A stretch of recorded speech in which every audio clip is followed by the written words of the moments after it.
So it's my pleasure to introduce to you our next speaker, Dr. Javitt from... I haven't This one, you should go ahead with the slides.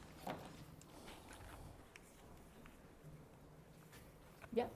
From Pharmaceuticals. He's also adjunct professor at Johns Hopkins and senior fellow of the Potomac Institute for Policy Studies.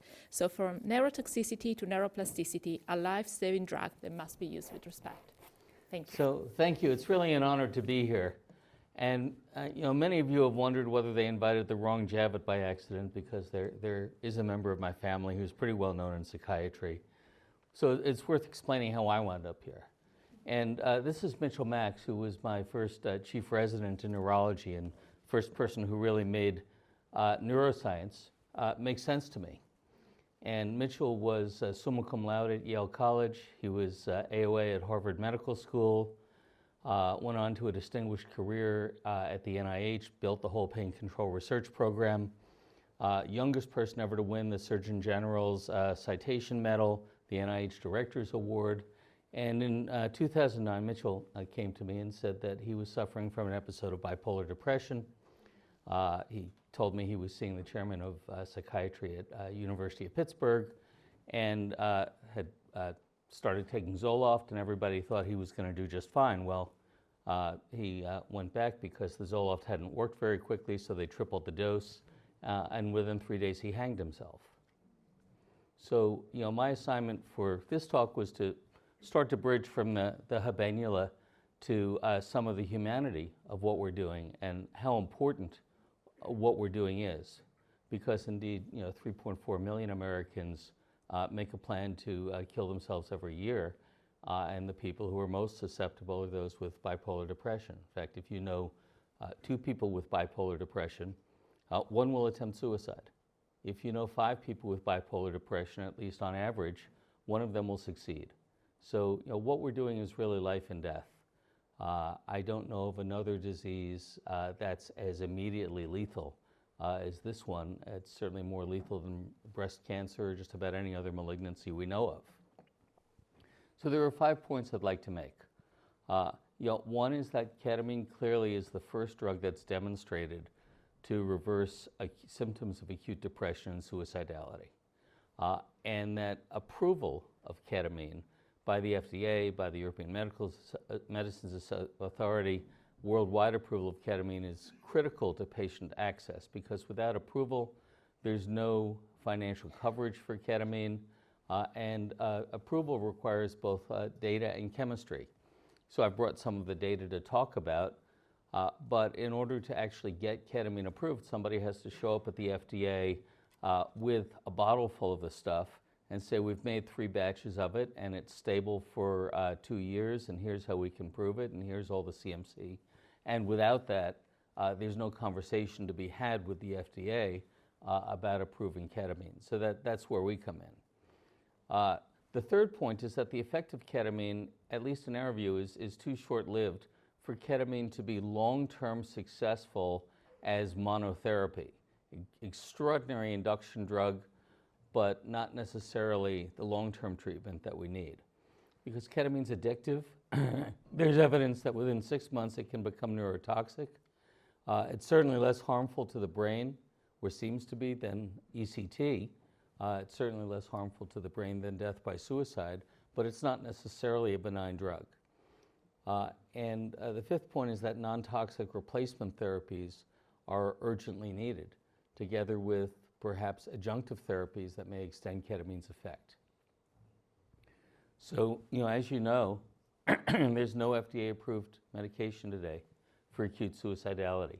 The only FDA-approved therapy is electroconvulsive therapy, and Dr. Anand has demonstrated in an extraordinarily dramatic way how ketamine really offers a hope to replace ECT. So, there's ample evidence to support the efficacy and safety of ketamine, and, I'm not going to point to the myriad of small and compelling studies that started with Dr. Berman and Dr. Sanakori and your colleagues at Yale, went through Dr. Zarate's lab, but there are 4 compelling larger studies that we're bringing to the FDA in support of ketamine safety and efficacy, starting with Dr. Fava's multi-center dose ranging study that establishes the 0.5 milligram per kilogram dose, the work that Mike Grunbaum and John Mann did at Columbia, the first really well-powered RCT to demonstrate decreased suicidality and depression, a study that doesn't get nearly enough attention in our view, the study that Dr. Abar led at 7 French psychiatric hospitals, and finally the PCORI study that demonstrates such a compelling effect of ketamine versus ECT.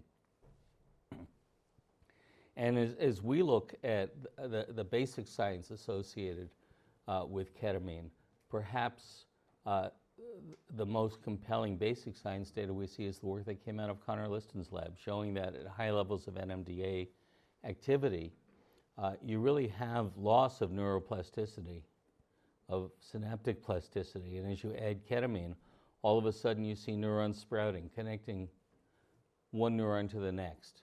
A brain that starts to come back alive in a really compelling way. And I hope that everybody looks at this study over and over again and the work that's followed it. So, you all know the work that Dr. Fava led, multi-center trial, 5 different doses of ketamine. And while they were just about all better than placebo, the 0.5 milligram per kilogram dose stood out against both lower doses and higher doses, which suggests that unless you can really control the pharmacodynamics of what you're doing, which you can do with intravenous therapy, I'm not at all sure you can do it with lozenges, you may not get that blood level that has the best effect on the disease that we're trying to treat. The Grunbaum study was particularly compelling because they randomized against midazolam, and then they took the people who got midazolam, didn't respond, gave them ketamine, and got the same response when the previously midazolam-treated people were given ketamine.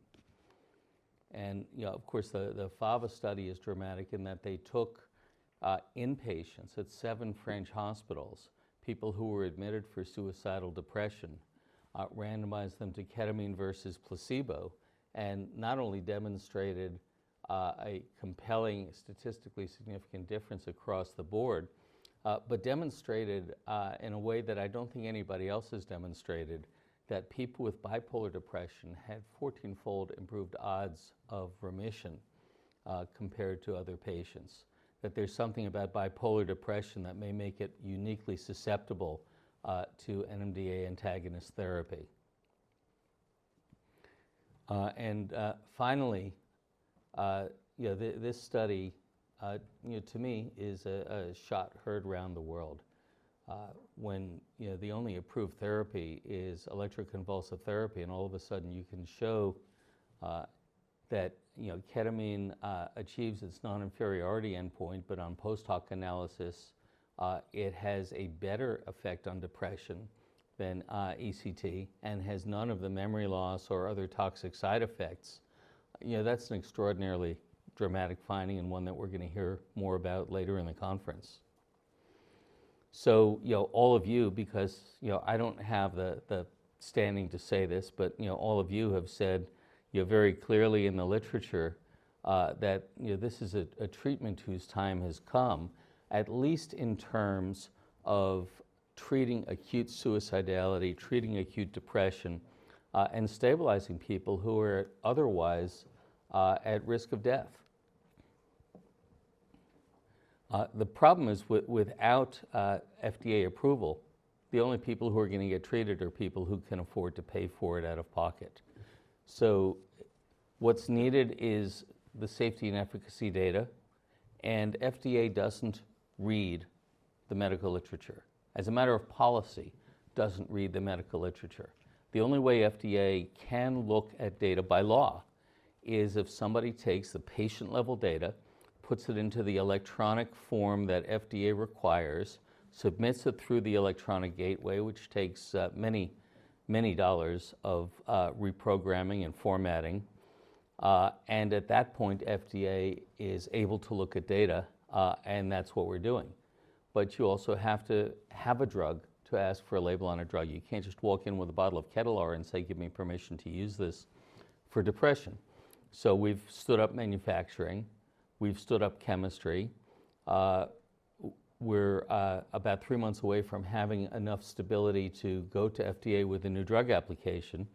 But I'll point something out. Ketamine hasn't really been formulated since the 1950s. It's got a pH of about 2 or 3. And until we reformulate it in a more acceptable fashion, it can be used intravenously for sure. But if you ever want to think about subcutaneous ketamine, it's going to cause skin ulcers. So we're working on curing some of those problems.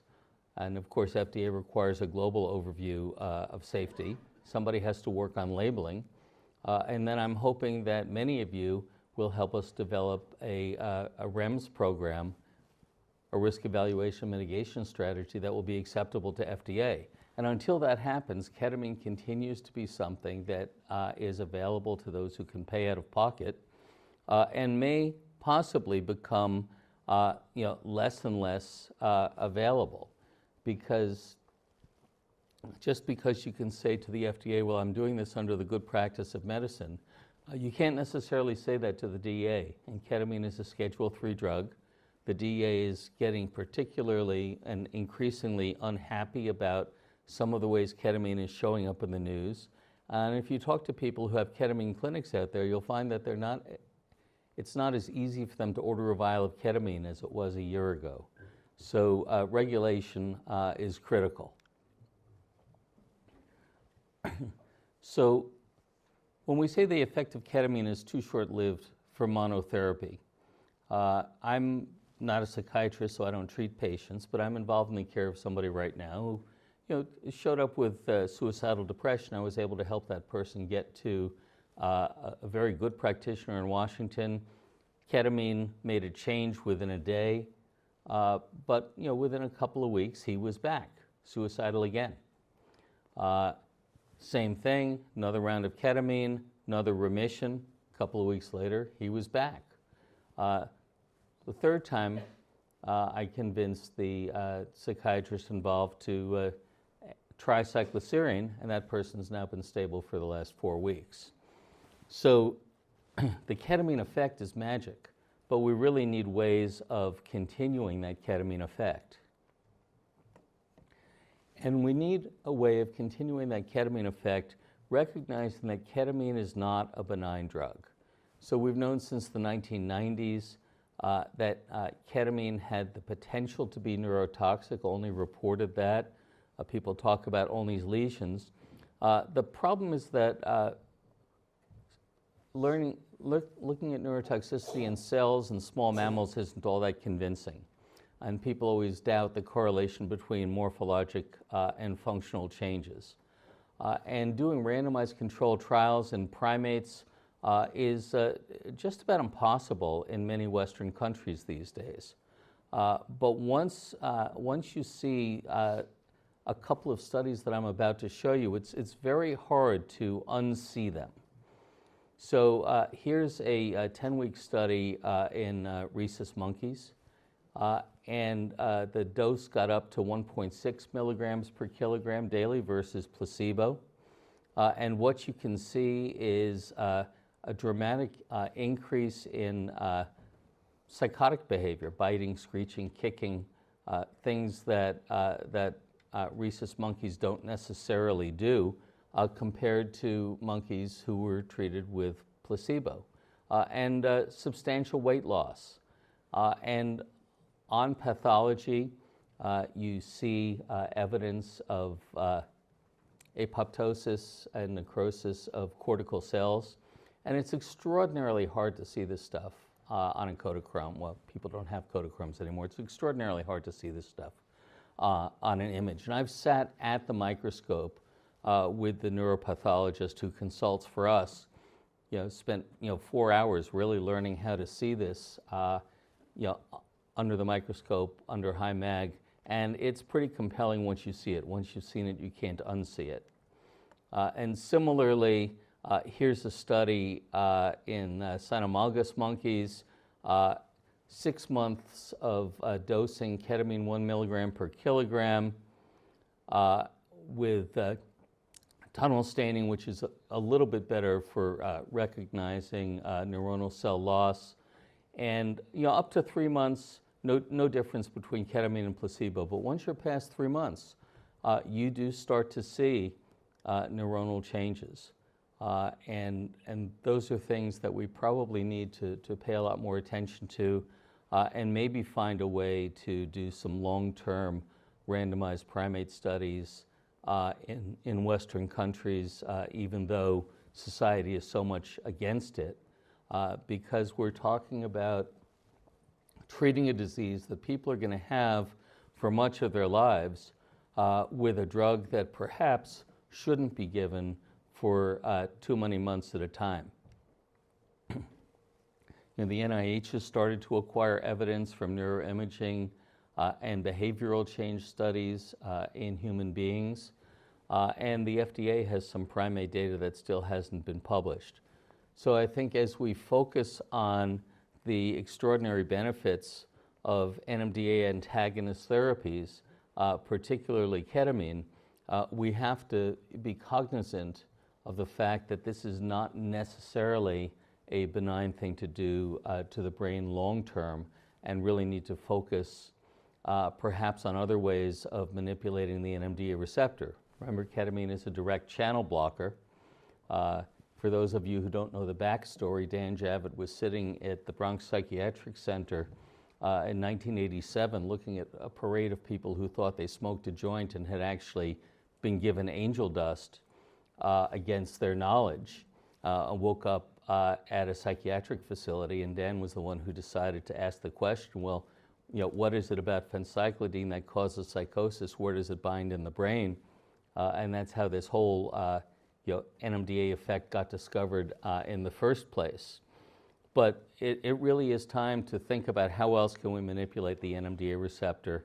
The reason we focused on cycloserine is because it binds to the glycine site and doesn't have some of the direct channel effects, and hopefully people will come up with even better ways of doing that, non-toxic therapies that are urgently needed to extend the ketamine effect.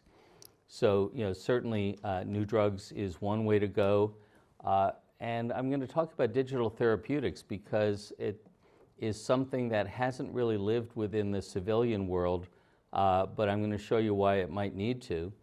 And more people are starting to work with TMS, which is something that I won't have time to talk about today. So, the challenge is how do you treat without the psychotic effects of ketamine? And that's really where we came into this because of Dan Javitt's discovery that if you combine ketamine, if you combine cycloserine with 5-HT2A antagonists, you're able to mitigate the psychosis, the hallucinations that are caused by nearly all NMDA antagonists.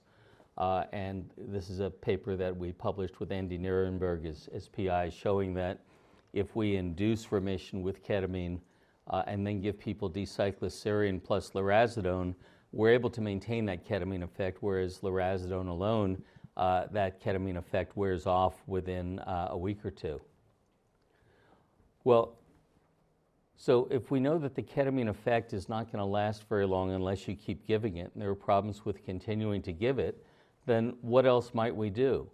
Well, here's some work that I was involved with the Department of Defense 20 years ago, where warfighters discovered that some of them actually did transcendental meditation. We discovered that synchronizing breathing and heart rate creates something called autonomic coherence.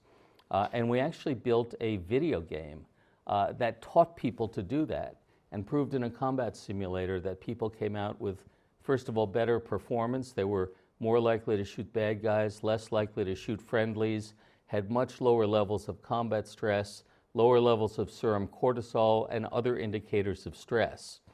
And this sort of digital therapeutic may have valid uses as we try to extend the ketamine effect. And that's one of the places we're going to be going. So 5 points for today. Clearly, this is a life-saving drug. It's the first drug ever demonstrated to reverse acute depression and suicidality. Approval is urgently needed, and I hope that all of you in the room will help us as we go to the FDA and ask for that approval. The effect is too short-lived for ketamine to succeed as long-term monotherapy, and we need ways of extending the ketamine effect. Recognizing that this is a drug that's addictive, it's potentially neurotoxic, it's certainly less harmful to the brain than ECT, it's much less harmful to the body than suicide, but we need non-toxic replacement therapies as we start to recognize that NMDA antagonism may be the key to saving hundreds of thousands of lives a year that would otherwise be lost to suicide. So thank you so much for inviting me, and I hope I haven't stepped too harshly on anybody's research in the process. Thank you. Thank you very much. I'm afraid we don't have time for a question right now, but that's what the break is going to be about. Thank you. Thank you so much. So I'm just going to introduce our next speaker.